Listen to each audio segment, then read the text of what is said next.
Bir körüp aşık buldum, ne kılay canım. Sözünge meftun buldum, bir kelgin haman.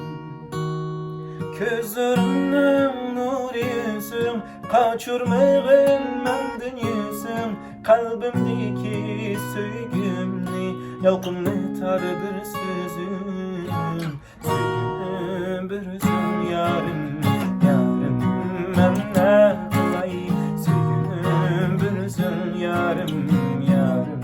ben ne kılay, senin ses harap bu alım.